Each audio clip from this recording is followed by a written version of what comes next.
টানা ৩ বছর ধরে ইন্ডাস্ট্রি হিটের তকমা শাকিব খানের দখলে।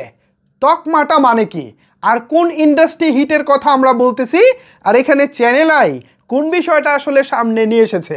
চ্যানেল আই বলতে এই যে নিউজ কার্ডটা দেখতে পাচ্ছেন, চ্যানেল আইয়ের নিউজ কার্ড এটা।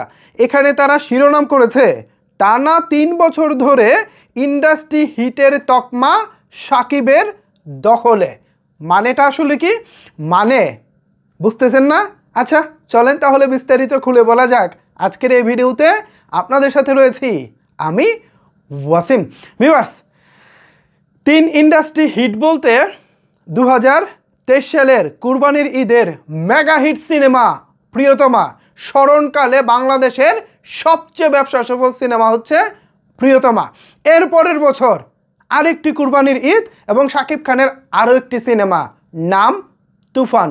ওফ, এইটা তো ভাই আরও জোশ।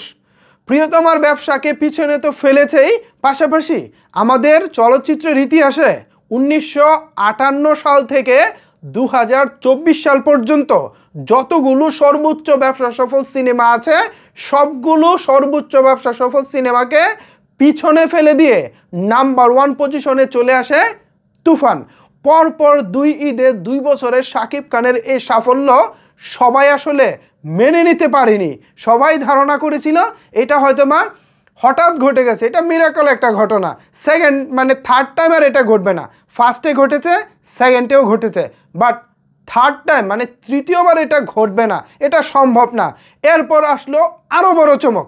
এরপর যেটা আসলো 2025 সালের রোজার ঈদে শাকিব খানের বহুল আলোচিত বরবাদ। এই বরবাদ সবাইকেই বরবাদ করে দিয়েছে।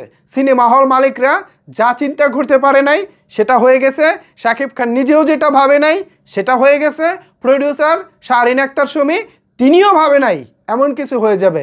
কি হয়েছে জানেন?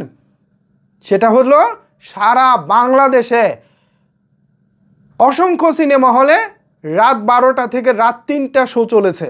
ভাই, রাত 12টা থেকে রাত 3টা শো চলেছে, রাত 3টা থেকে সকাল 6টা শো চলেছে। সারা দিন সারা রাত কন্টিনিউয়াসলি এরকম শো চলার রেকর্ড আমাদের চলচ্চিত্রের ইতিহাসে ভাই বিরল। ওই যে বেদের মেয়ে জ্যোৎস্নার কথা আমরা শুনি না, অথবা খায়রুন সুন্দরীর কথা শুনি না, ইভেন মান্না ভাইয়ের আম্মাজান সিনেমার কথা আমরা প্রায়ই কিন্তু শুনি, বাট ওইসব সিনেমা রেকর্ড করেছে মাসের পরে মাস চলে রেকর্ড করেছে, কিন্তু রাত 3টা থেকে সকাল 6টা, রাত 12টা থেকে রাত 3টা এরকমটা চলে নাই ভাই, চলে নাই। At the very first time Shakib খানের সিনেমার ক্ষেত্রে এমনটা ঘটেছে, আর সেটা হচ্ছে বরবাদ। এরপর বরবাদের সাফল্য, বরবাদের ইতিহাস আপনাদের সবার জানা। এমনকি ঢাকার বাইরে শেরপুরে একটি জেলা শহরে সিনেমা হলে দর্শকদের সামাল দেওয়া যাচ্ছিল না, পরে পুলিশ মোতায়েন করতে বাধ্য হয়েছে কর্তৃপক্ষ। ইভেন ময়মনসিংহের ছায়াবাণী সিনেমা হলেও সেম একই ঘটনা, পুলিশ মোতায়েন করতে বাধ্য হয়েছে কর্তৃপক্ষ। বোঝেন এবার হিসেবটা আপনারা মেলান। 2023 সালে ইন্ডাস্ট্রি হিট প্রিয়তমা, এরপর প্রিয়তমাকে পিছনে ফেলে 2023 সালের নাকি 25 সরি হ্যাঁ এবার হচ্ছে 25 ছিল প্রিয়তমা, 24-এ ছিল হচ্ছে তুফান, এরপর 25-এ হচ্ছে বরবাদ। সো সব কিছু মিলিয়ে শাকিব খানের 3টা হিট সিনেমার তকমা এখন দখলে, মানে 3টা ইন্ডাস্ট্রি হিট সিনেমা এখন শাকিব খানের দখলে। এই হচ্ছে মূল খবর। এখন শাকিব খান যেভাবে এগিয়ে যাচ্ছেন, শাকিব খান যা দেখাচ্ছেন, কি মনে হয় এই শাকিব খান আরও কত দূর যেতে পারে বলে আপনি মনে করেন?